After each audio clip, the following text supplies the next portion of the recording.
Bismillahirrahmanirrahim. Assalamualaikum warahmatullahi wabarakatuh. Perkenalkan, nama saya Cica Trimandasari Ningsih.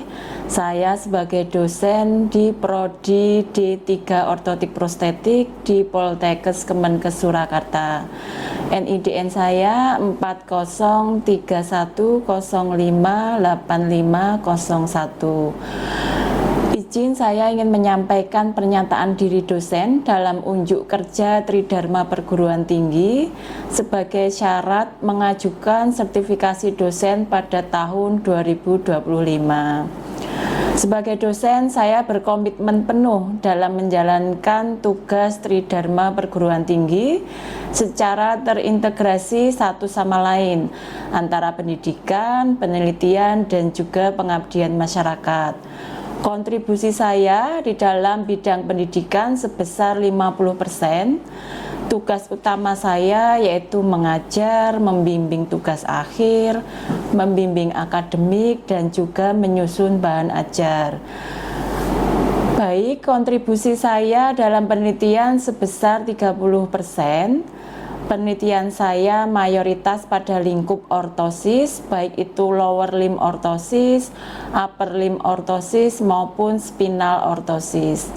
Hasil penelitian saya publikasikan ke dalam jurnal nasional terakreditasi, ke dalam proceeding, dan juga hak karya cipta. Hasil penelitian saya gunakan sebagai referensi dalam pembelajaran saya di setiap mata kuliah saya, salah satunya mata kuliah biomekanik ortotik. Hasil penelitian saya antara lain tentang fungsi ankle support dalam mengurangi nyeri pada ankle sprain, kemudian fungsi foot orthosis dalam meningkatkan keseimbangan jalan pada anak flat foot, kemudian fungsi TLSO dalam mengkoreksi alignment vertebrae pada lansia yang menderita kiposis. Tentunya seluruh hasil penelitian saya implementasikan ke dalam pembelajaran, salah satunya tadi yang saya sampaikan yaitu mata kuliah biomekanik ortotik. Bagaimana cara menganalisis biomekanik agar bisa berperan pada sebuah ortosis, bisa bekerja bermanfaat untuk merehabilitasi fisik kepada masyarakat yang membutuhkan. Kemudian kontribusi saya di dalam pengabdian masyarakat sebesar 20%. Saya aktif dalam menjalankan penyuluhan, edukasi dalam bidang rehabilitasi fisik kepada kelompok masyarakat yang membutuhkan, khususnya para difabel. Baik, saya menyampaikan RPS mata kuliah biomekanik ortosis yang mana saya angkat sebagai syarat pengajuan serdos saya, yaitu nama mata kuliah Biomechanics for Orthosis dengan kode mata kuliah MK D304.4.33. Mata kuliah ini disampaikan pada mahasiswa semester 4 dengan beban SKS 2 SKS dengan muatan 1 SKS teori dan 1 SKS praktikum. Deskripsi mata kuliah ini yaitu mata kuliah biomekanik ortotik, mata kuliah yang mempelajari tentang fungsi gerak, fungsi persendian, biomekanik persendian, dan juga peran biomekanik untuk macam-macam ortosis, antara lain upper limb ortosis, lower limb ortosis, dan juga spinal ortosis.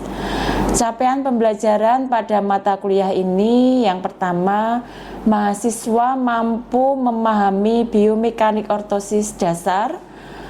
Kemudian mahasiswa mampu mengaplikasikan biomekanik pada ortosis, salah satunya foot ortosis, ankle foot ortosis, knee ankle foot ortosis, dan juga hip knee ankle foot ortosis. Kemudian yang ketiga, mahasiswa mengaplikasikan biomekanik pada upper limb ortosis, ya, antara lain wrist hand ortosis, elbow wrist hand ortosis, dan juga shoulder elbow wrist hand orthosis. Yang keempat, mahasiswa mampu mengaplikasikan biomekanik pada spinal orthosis. Baik, saya akan menyampaikan evaluasi pembelajaran pada mata kuliah biomekanik ortotik ini. Yang pertama, ujian tengah semester dengan bobot 30%, kemudian ujian akhir semester sebesar 30%, kemudian penugasan baik individu maupun kelompok sebesar 10%, kemudian praktikum di laboratorium sebesar 15%, dan terakhir kedisiplinan maupun kehadiran sebesar 5%. Pembagian pertemuan dalam satu semester ini terdiri dari 16 pertemuan. Kemudian bahan kajian pada mata kuliah ini antara lain pengantar biomekanik ortosis, bagaimana mahasiswa mampu mempelajari pentingnya biomekanik untuk ortosis, kemudian pengertian biomekanik ortosis, kemudian pembagian biomekanik berdasarkan anggota gerak atas dan juga anggota gerak bawah, kemudian mekanisme kerja ortosis, fungsi lower limb ortosis maupun upper limb ortosis, kemudian tentang aplikasi biomekanik pada lower limb, yaitu pada knee joint, pada hip joint, pada ankle joint maupun pada foot. Aplikasi biomekanik ortosis lower limb itu pada ankle foot ortosis, pada knee ankle foot ortosis, pada HKFO, dan juga mempelajari 3-point pressure, 4-point pressure system sebagai koreksi ortosis. Kemudian mempelajari biomekanik ortotik untuk upper limb, salah satunya WHO, EWHO maupun SEWHO, dan juga penerapan biomekanik melalui 3-point pressure maupun 4-point pressure system. Kemudian biomekanik pada spinal orthosis antara lain lumbal sakral orthosis dan juga torak lumbal sakral orthosis, meliputi penerapan biomekanik, meliputi penerapan koreksi sistem antara lain 3-point pressure system dan 4-point pressure system. Baik, terima kasih. Ini adalah RPS saya pada mata kuliah biomekanik ortotik. Selanjutnya saya akan melakukan micro teaching pada mata kuliah biomekanik ortotik prostetik ini pada pertemuan ke-6 di laboratorium. Terima kasih. Wassalamualaikum warahmatullahi wabarakatuh.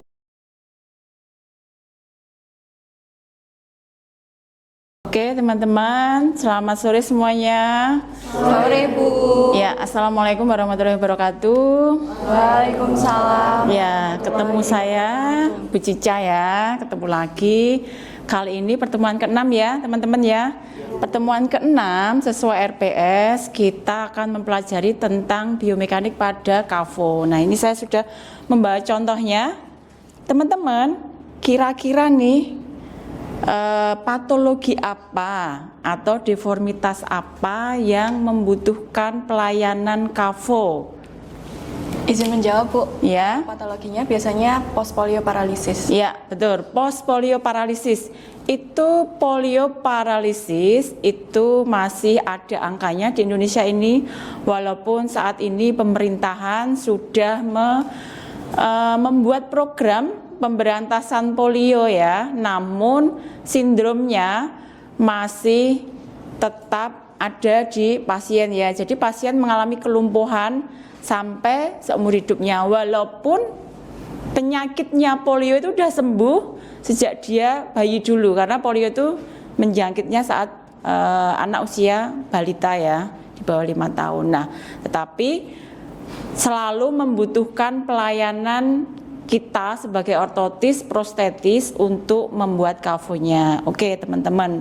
Nah, pada pasien polio itu selalu mengalami kelumpuhan ya, kelumpuhan anggota gerak bawah, mulai dari hip, knee, ankle, dan foot ya. Nah, ada yang tahu kira-kira bagaimana nih kok bisa pasien polio itu bisa mengalami kelumpuhan? Kira-kira virus itu menyerang apa? Ada yang tahu? Waktu pelajaran patologi masih ingat enggak? Izin menjawab Bu. Menyerang saraf pusat neuron motorik di medula spinalis. Oke, Mbak Ahmel, menyerang saraf pusat khususnya motor neuron ya pada sistem saraf pusat kita medula spinalis. Kalau saraf pusatnya udah rusak, berarti ke bawahnya juga ikut rusak. Nah, kenapa pasien nggak bisa bergerak dorsifleksi, plantar fleksi? Karena sebenarnya dia mau bergerak, cuman kabelnya, ibaratnya ya, saraf itu kabelnya itu yang mau memerintah ke otot itu terganggu. Jadinya akhirnya lumpuh gitu ya. Tidak hanya kelumpuhan saja, tetapi ada atrofi, ya, kemudian ada selisih panjang tungkai. Karena apa? Semua sistem metabolismenya terganggu. Jadi apa ini?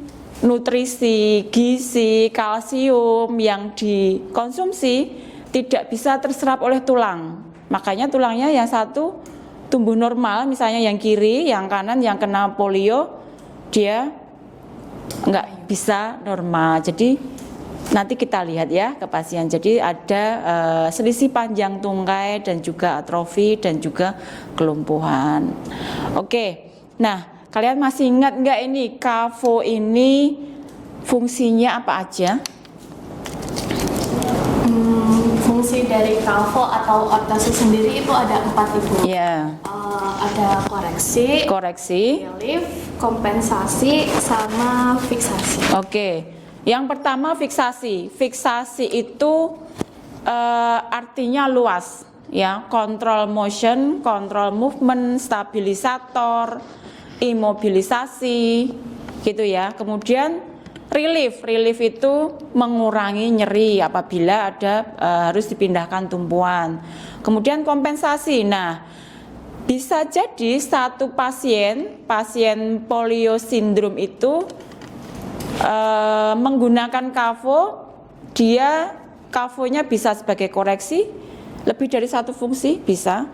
Tidak hanya fiksasi saja, mungkin ada kompensasi karena misalnya memang ada selisih panjang tungkainya, jadi bisa menjalankan beberapa fungsi, gitu ya. Nah, teman-teman, kita hari ini akan mendatangkan pasien model kita. Beliau mengalami post polio syndrome, ya. Nanti kita lihat bagaimana gait deviasinya, bagaimana pola jalannya. Nah, di sini ada yang tahu biasanya post polio syndrome itu pola jalannya bagaimana? Ya, Mbak Dian. Jawab, untuk post polio syndrome itu karena pasien knee extensornya lemah, jadi gait biasanya namanya hand tight gait, jadi memegang paha. Oke. Jadi dalam kita berjalan, ya, satu siklus berjalan mulai dari heel strike sampai heel strike lagi, ya, itu semua otot kita bekerja, ya, otot kita bekerja sebagai penggerak dan juga pengontrol. Nah, kalau ototnya itu lemah karena sarafnya ibaratnya udah rusak atau mati, berarti jalannya pasti terganggu, ya, pasti terganggu. Terutama nih pada mid stance atau stance fase di mana menumpuk. Nah, ketika kita berjalan, heel strike, foot flat, swing face, nah itu semua otot kita bekerja, ya. Oke, semua otot kita bekerja. Nah, ketika si pasien itu otot knee joint-nya lemah, baik itu flexor maupun ekstensornya lemah, maka ketika posisi stand fase yang mana otot harus mengunci knee joint itu nggak bisa mengunci, ya. Makanya pola jalannya kata Mbak Dian tadi apa namanya? Hand tie gait. Jadi pola jalannya harus si pasien memegang lutut atau mendorong lutut ke belakang ya, seperti ini. Nah, ini bentuk kompensasi dari pasien itu, karena pasien kalau nggak mendorong lutut nggak akan bisa jalan ya. Oke. Kita undang pasien kita yaitu Pak Soleh. Ya, silahkan masuk Pak Soleh. Kalian semuanya amati pola jalannya Pak Soleh. Lagi Pak.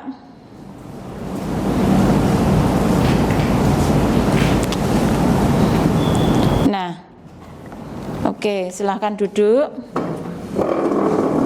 Nah, oke, sudah kelihatan semua ya? Gimana Pak Soleh berjalan? Dia harus mendorong lutut ke belakang karena untuk mengunci knee joint. Nah, peran kita sebagai ortotis salah satunya yaitu membuat alat bantu agar pasien lebih mandiri, nggak ada ketergantungan dengan orang lain, nggak menggunakan krek, nggak di kursi roda dan sebagainya. Nah, dengan menggunakan KAFO ini, pasien akan diharapkan lebih mandiri, kualitas hidupnya lebih meningkat. Nah, ini KAFO. Nah, kalian bisa membuat KAFO, kalian harus bisa tahu biomekanik ortotiknya dulu ya. Oke, bagaimana fungsi knee joint, bagaimana desain knee joint ini untuk menggantikan knee joint Pak Soleh yang sudah layu ibaratnya gitu ya. Oke. Nah, kita mempelajari knee axis. Ini nih knee axis ya, knee axis. Ini knee axis mechanical axis ya, karena ini alat mechanical axis. Tapi kalau di pasien namanya anatomical axis. Nah, kalian sudah mungkin di semester 1, semester 2 sudah belajar anatomi. Letak anatomical axis ya, itu ada di mana? Pandangan dari anterior. Masih ingat enggak? 2 cm di atas MTP. Nah, nanti ketika kita membuat KAFO, kita juga harus menempatkan itu 2 cm di atas MTP. Tetapi, nah nanti ini dari pandangan anterior ya. Kalau dari pandangan sagital, ini kita perlu atur agar sesuai dengan yang dibutuhkan Pak Soleh atau pasien kita ya. Mari kita belajar bagaimana cara menentukan knee axis, karena knee axis itu penting ya. Dari kuncinya ketika kalian menentukan itu salah, maka biomekaniknya pasti terganggu ya. Jadi karena kita berjalan, saat kita berjalan ada gaya yang harus kita perbaiki dengan KAFO ini gitu ya. Jadi line of gravity ketika turun ke bawah itu harus berada di belakang dari knee joint pasien. Nah, kenapa pasien tadi harus mendorong ke belakang? Karena nggak bisa, karena dia fleksi ya, karena dia lemah, jadinya harus didorong ke belakang sesuai dengan teori. Line of gravity kita harus berada di belakang knee axis atau knee jointnya pasien, gitu ya. Jadi harus mendorong ke belakang. Oke, Pak Soleh nanti kita siapkan bed, Pak Soleh berbaring di bed, nanti kita menentukan knee axis. Baik, terima kasih.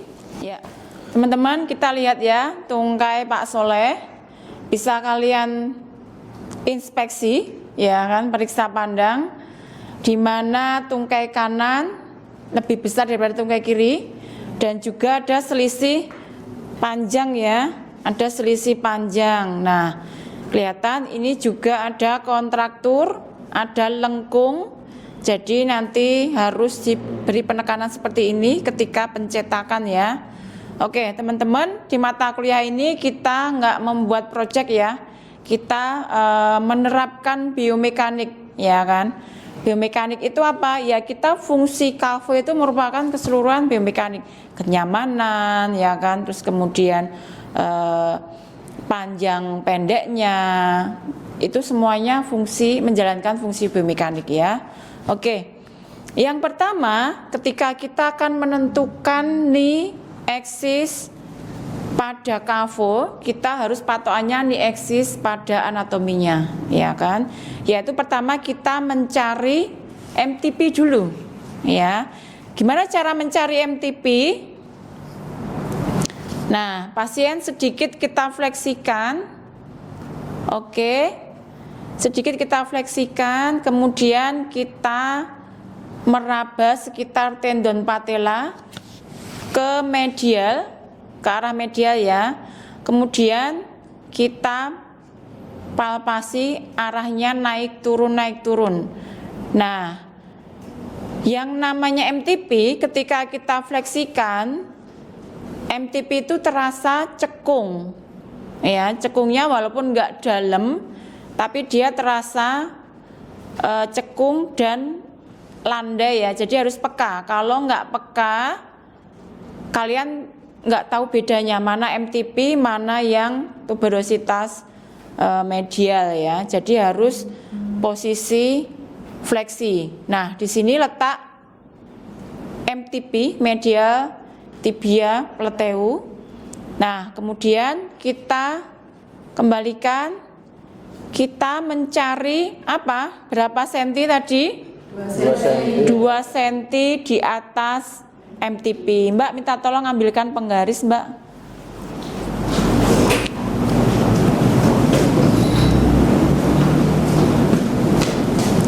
Oke, kita ukur 2 cm di atas MTP. Nah, di sini adalah letak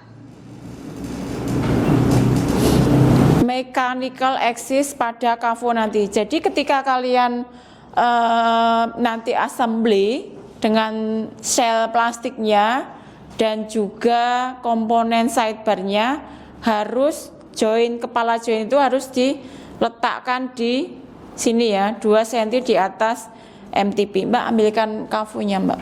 Tolong, Mbak. Nah, ini nih sidebar kita, kepala join ini harus diletakkan sesuai ukuran di sini ya. Oke. Setelah itu bagaimana cara meletakkan dari arah atau dari pandangan sagital? Tadi bagaimana, masih ingat? 60 dari anterior ya, 60 dari anterior atau 40 dari posterior. Oke. Gimana caranya kita mengukur? Menggunakan alat apa? Jangka, bisa. Apalagi? Kaliper. Ya. Minta tolong diambilkan kaliper, Mbak. Nah. Oke. Oke, satu mahasiswa ke depan. Boleh membantu saya mengukur diameter anterior posterior. Berapa, Mbak? 9. Ya kan? 9 itu berarti kalau 40% 3,5 gitu ya. 1, 2, 3, jadi di sini nih. Nah, oke, teman-teman, kita sudah mendapatkan letak knee axis mekanikalnya yang akan kalian terapkan di KAFO nanti, ya. Jadi ketika ini pengganti, ibaratnya ini pengganti nih join pasien yang layu tadi ya. Nanti setelah ini kita lihat ketika pasien menggunakan kafo bagaimana pola jalannya. Karena fungsi biomekaniknya sudah berjalan, sudah bisa mengontrol nih joinnya. Ya, nanti kita lihat apakah sudah lebih mandiri atau masih ada bantuan ya. Oke, terima kasih ya Pak Soleh ya. Setelah itu kita memakai kafo.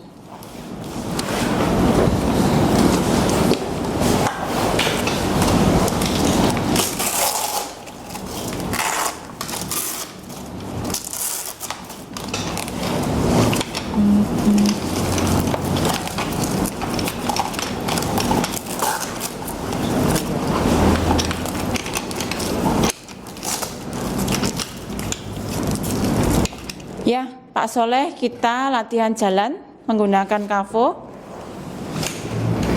Teman-teman, Pak Soleh sudah menggunakan kafo, ya kan? Nah, kafo ini dengan knee joint desain apa? Ada yang tahu? Drop lock, ya. Jadi drop lock ini kalau tidak diturunkan locknya, dia nggak akan bisa ngunci. Nah, ini harus diturunkan ya. Nah, nanti kalau mau duduk harus dinaikkan. Oke. Nah, tadi selain fungsi sebagai control motion atau fiksasi, menjalankan fungsi apa lagi? Koreksi. Kompensasi. Nah, itu kompensasi yaitu ganjal yang ada di bawah. Nah, tadi kan ada selisihnya ya, tapi kita nggak ngitung ya. Nah, selisih itu harus kita beri kompensasi agar tidak terjadi LLD atau agar tidak terjadi penyimpangan jalan yang lain ya. Mari Mas, silahkan berjalan. Silahkan diamati dari pandangan sagital ya.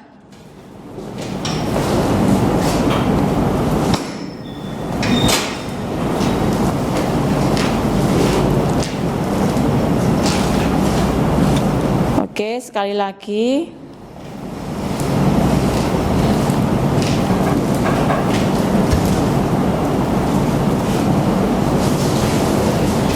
Nah,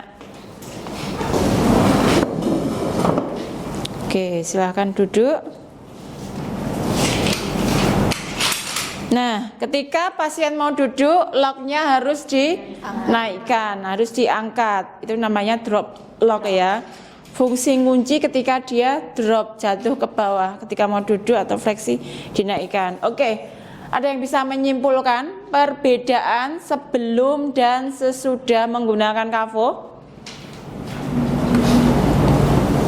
Dian, bisa? Perbedaannya sebelum menggunakan kafo tadi bapaknya berjalan memegang lutut. Iya, mendorong lutut ke belakang ya. Oke. Sekarang karena sudah diberikan kafo dan sudah dibantu di aksisnya di kafonya, jadi sudah tidak memegang lutut lagi. Oke. Ya. Nah, berarti kafo ini sudah menjalankan fungsinya, biomekaniknya sudah diterapkan pada kafo, ya kan? Terus selain itu tentang trimline, kemudian tentang apa itu gesper dan sebagainya, itu semuanya menjalankan fungsi biomekanik. Biomekanik tidak hanya alignment saja, kenyamanan itu termasuk fungsi biomekanik. Ya, tujuan biomekanik untuk apa? Untuk kualitas hidup pasien agar lebih meningkat lagi. Oke teman-teman, kurang lebihnya seperti ini ya perkuliahan kita hari ini. Kita sudah belajar menerapkan biomekanik pada kafo. Terus kemudian bagaimana cara biomekanik itu bekerja, kita harus bisa menempatkan knee axis pada kafo itu harus dengan tepat sesuai anatomical axisnya ya. Tadi dengan aturan 2 cm di atas MTP dan 40% dari posterior. Oke, ada yang ingin ditanyakan untuk pertemuan hari ini? Cukup Bu. Cukup ya, oke. Perkuliahan next, pertemuan ke-7, kita review lagi sebelum kita membahas biomekanik yang lain. Oke, terima kasih. Selamat sore. Wassalamualaikum warahmatullahi wabarakatuh. Waalaikumsalam warahmatullahi wabarakatuh. Terima kasih, Bu. Iya.